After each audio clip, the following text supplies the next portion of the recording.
പിതാവിൻ്റെയും പുത്രൻ്റെയും പരിശുദ്ധാത്മാവിൻ്റെയും നാമത്തിൽ ആമേൻ. എൻ്റെ പ്രിയപ്പെട്ട സഹോദരങ്ങളെ, ഈ നല്ല ദിവസത്തെ ഓർത്ത് നല്ല ദൈവത്തിന് നന്ദി പറയുന്നു. ഇനി മുതലുള്ള എല്ലാ ദിവസങ്ങളിലും പ്രാർത്ഥിക്കുന്നത്, ദൈവമേ 35 രൂപതകളിലും ജനാഭിമുഖ കുർബാന വരണേന്ന് ഇനി പ്രാർത്ഥന തുടങ്ങുകയാണ്. ദൈവത്തെ അനുസരിച്ചില്ലേ, എല്ലാ അധികാരികളെ അനുസരിച്ചില്ലേ, എന്താ മിണ്ടാതിരിക്കുന്ന സകല പിതാക്കന്മാരെ നിങ്ങളുടെ നെഞ്ചത്താണ് ഇവർ വന്നിരിക്കുന്നത്. നിങ്ങളുടെ നെഞ്ചത്താണ് വീണിരിക്കുന്നത്. നിങ്ങളുടെ സകല കസേരകൾ വിളവും. മാർപ്പപ്പ അംഗീകരിച്ച കുർബാന ചെല്ലണമെന്ന് നിങ്ങൾ പറയുകയും ഒക്കെ ചെയ്തിട്ട് നിങ്ങളിപ്പം വായിൽ വെള്ളം ഒഴിച്ചുകൊണ്ടിരിക്കുന്നത് എന്തോ ഒരു മഹാഭാവമാണ്. നിങ്ങളിപ്പോൾ കണ്ടു, ഇത് ഞങ്ങൾ കോടതി പോവും. കോടതി വഴിയായിട്ട് നിയമം നടപ്പിലാക്കും. കാരണം കാനോൻ നിയമത്തെ ഇവിടുത്തെ ഭരണഘടന അംഗീകരിച്ചിട്ടുള്ളതാണ്. സംശയമൊന്നും വേണ്ട.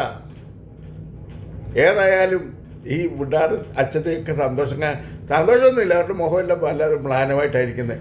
കുർബാന ചെല്ലും എന്ന് പറയുമ്പോഴും അങ്ങനെ ചെല്ലാൻ പറ്റുമെന്ന് യാതൊരു ഗ്യാരണ്ടി ഇല്ലാത്ത കണക്കാണ്. അവരുടെ മുഖം കാണുമ്പോഴറിയാം. പരാജയമാണ്, ഉറപ്പ്. അവർക്ക് പരാജയമാണ്, സംശയമൊന്നും വേണ്ട. പാമ്പ്ളാരി പിതാവേ, തട്ടിൽ പിതാവേ, നിങ്ങളുടെയും ഗ്യാസ് പോയി, സംശയമൊന്നും വേണ്ട. കാരണം മറ്റ് 3-4 പിതാക്കന്മാരെ പുറന്തള്ളിയ ഈ രൂപത നിങ്ങളെയും പുറന്തള്ളിയിരിക്കുന്നു. രൂപതയല്ല, നിങ്ങളെ സഭ പുറന്തള്ളിയിരിക്കുന്നു. മാർപ്പാപ്പായുടെ തീരുമാനങ്ങൾക്ക് മേളിൽ തീരുമാനമെടുക്കാൻ നിങ്ങൾക്ക് ആരവകാശം തന്നു? ഒരു സിനഡിലെ പിതാക്കന്മാരും തന്നിട്ടില്ല. പിന്നെ ഒരു 4-5 പിതാക്കന്മാർ കൂടി എന്തോ ഒരു സ്പെഷ്യൽ സിനഡുണ്ട്. അതിലെ ഈ കിഴങ്ങന്മാരായ പിതാക്കന്മാർ, അങ്ങനെ തന്നെ പറയാം. അവരിതൊക്കെ പ്രസംഗിക്കുമ്പോൾ എന്തൊരു പ്രസംഗമാണ്!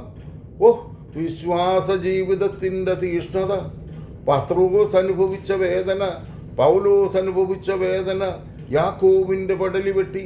കള്ളന്മാരെ, നിങ്ങൾക്കിത് പറയാനുള്ള യോഗ്യത എന്താ? ഒരു യോഗ്യതയുമില്ലെന്നേ.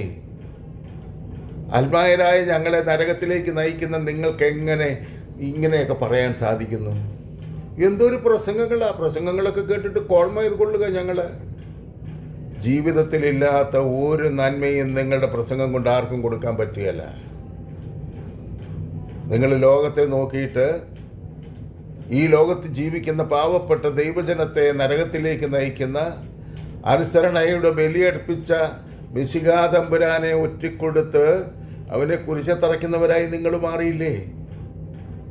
ചിന്തിക്കേ. എനിക്ക് ഈ പിതാക്കന്മാരോട് വ്യക്തിപരമായി ഒരു പിണക്കം ഉണ്ടായിട്ടല്ല പറയുന്നത്.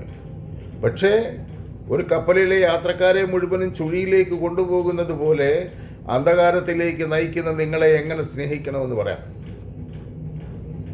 അവിടെ ഇവിടെ ഇരുന്ന് നിങ്ങളൊരു ഒരു ചുക്കും പറയണ്ട. ഞങ്ങളൊക്കെ വെറും പച്ച മനുഷ്യരാണ്. പക്ഷെ ഒരു കാര്യം വളരെ സത്യമാണ്, നിങ്ങളെക്കാൾ ഭയങ്കര വിശ്വാസികളാണ് ഇവിടുത്തെ പാവപ്പെട്ട മനുഷ്യർ. ഉറപ്പ്. പള്ളിക്കൂടത്തി പോയിട്ടില്ലാത്തൊരു മനുഷ്യൻ്റെ വിശ്വാസം പോലും ഈ ഒരൊറ്റ പിതാക്കന്മാർക്കും ഇല്ല. കൂരിയെ മാറ്റും. കൂരിയായി നിന്ന് പിന്നെ മാറ്റുന്നവർക്കൊരു ഒരു ഇത് കൊടുത്തിട്ടുണ്ട്, ഒരു പ്രത്യേകത കൊടുത്തിട്ടുണ്ട്. അവരെ ഇടവകയിലിട്ട് കൊടുത്തില്ല. ഏതെങ്കിലും സ്ഥാപനത്തിൻ്റെ കൊള്ളയടിക്കാനിരിക്കുന്ന സ്ഥാപനം, കോളേജുകളിലും സ്കൂളുകളിലുമൊക്കെ കൈക്കാശ് വാങ്ങിച്ച് ചിലർ പറയും ഞങ്ങൾ ഒരു പൈസയും വാങ്ങിച്ചിട്ടില്ല, നേരെ ഒന്നും വാങ്ങിക്കുന്നില്ലെന്ന് മാത്രമേ ഉള്ളൂ. ഞങ്ങൾക്കറിയാം, തെളിവ് സഹിതം പുറത്തു തരാം, ഉണ്ട്. പക്ഷെ അങ്ങനൊന്നും ചെയ്യാൻ ഒരുങ്ങുന്നില്ല. കൊള്ളയല്ലേ ഇത്? ചെറിയ ചെറ്റക്കുടിയിൽ തുടങ്ങിയ ദേവാലയമൊക്കെ മണിമാളിക പോലെ വളർത്തി ഈ അടുത്ത സമയത്ത് ഒരു അച്ഛന്മാർ താമസിക്കുന്ന മുറി പണിതതിന് 70 ലക്ഷം രൂപ. എന്നിട്ട് അതൊന്ന് ബ്ലസ് ചെയ്യാനായിട്ട് ആ രൂപതയിലുള്ള സകല പുരോഹിതരെയും വിളിച്ചു ചേർത്തു. പാവപ്പെട്ട മനുഷ്യനോട് കരുണ കാണിക്കേണ്ട നിങ്ങൾ ആർഭാടത്തിലും ദൂരത്തിലും ജീവിക്കുന്നു. ഈ സഭയുടെ മുതൽ എൻ്റെ ദൈവമേ എത്രയും വേഗം സർക്കാർ പിടിച്ചുകൊണ്ട് പോകണമെന്നാണ് ഞാൻ പ്രാർത്ഥിക്കുന്നത്. കാരണം പണമില്ലാതിരുന്ന സഭയുടെ പ്രാർത്ഥനയും ആത്മാവിൻ്റെ പ്രവർത്തനവും എത്ര ഭയങ്കരം. ഞങ്ങളിവിടെ തോക്കത്തില്ല പ്രിയപ്പെട്ടവരെ. ഞങ്ങൾ ഈ പിതാക്കന്മാരെ നോക്കിയല്ല ജീവിക്കുന്നത്. ഈ കള്ളന്മാരെ നോക്കി ജീവിച്ച് ഞങ്ങളും കൂടെ നാശത്തിലേക്ക് പോകണോ? ഞങ്ങൾ നോക്കുന്നത് മിശിഹാ തമ്പുരാൻ്റെ മുഖത്താ, മുറിവേറ്റ അവൻ്റെ ഹൃദയത്തിലേക്കാ, അവൻ്റെ കരങ്ങളിലേക്കും അവൻ്റെ കാലുകളിലേക്കുമാ. അവന് കൊടുത്ത് അതേക്കുറിച്ച് ഞങ്ങൾക്കും കിട്ടുമെന്ന് 100% ഉറപ്പാ, ഗ്യാരണ്ടി. വിമതന്മാരെ, നിങ്ങളാരും സന്തോഷിക്കേണ്ടത്. ഞങ്ങളൊക്കെ നിത്യത നോക്കി ജീവിക്കുന്നു, നിങ്ങൾ ലോകം നോക്കി ജീവിക്കുന്നു.